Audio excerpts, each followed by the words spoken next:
ఆంధ్రగలం media channel వారికి నమస్కారం.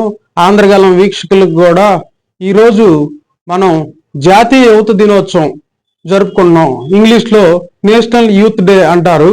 దీన్ని ప్రతి సంవత్సరం జనవరి 12వ తారీఖున జరుపుకుంటాం. ఎందుకు జనవరి 12? జనవరి 12వ తారీఖున మన స్వామి వివేకానంద గారి జయంతి సందర్భంగా ప్రతి సంవత్సరం నేషనల్ యూత్ డేని జరుపుకుంటాం. స్వామి వివేకానంద గారు యువతకి చాలా గొప్పటి సందేశాలు ఇచ్చారు. అందులో ముఖ్యంగా ఒక చిన్న లైన్ తో చెబుతాను. ఆయన ఒక మాట అంటాడు, erase awake and still not until the goal is reach. అంటే లెండి, మేల్కొనండి, గమ్యం సాధించే వరకు వెనకడుగు వేయవద్దని దీన్ని తెలుగులో భావన. ప్రతి సంవత్సరం మనం జనవరి 12వ తారీఖున యూత్ డేని జరుపుకుంటాం. ఈ యూత్ డే ఎందుకు జరుపుకుంటాం అంటే స్వామి వివేకానంద గారు యువత కోసం ఎంతో సేవ చేశారు.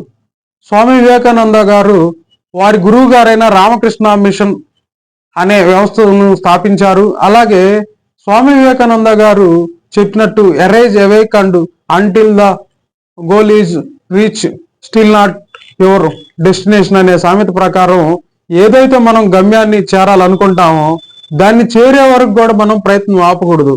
దానికి పరిగెత్తమన్నాడు, నడవమన్నాడు, కనీసం అది కూడా చేత కాకపోతే పాక్కుంటా వెళ్ళైనా కూడా నీ గమ్యాన్ని సాధించమన్నాడు.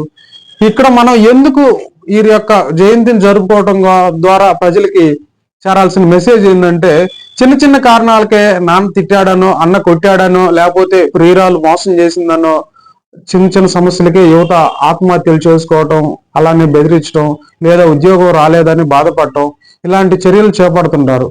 ప్రపంచంలో ఉన్న యువతలో అత్యధిక శాతం భారత్లోనే ఉన్నారు. అలాగే భారత్లో ఉన్న జనాభాలో 35 సంవత్సరాల లోపు ఉన్న జనాభా 60% ఉంది.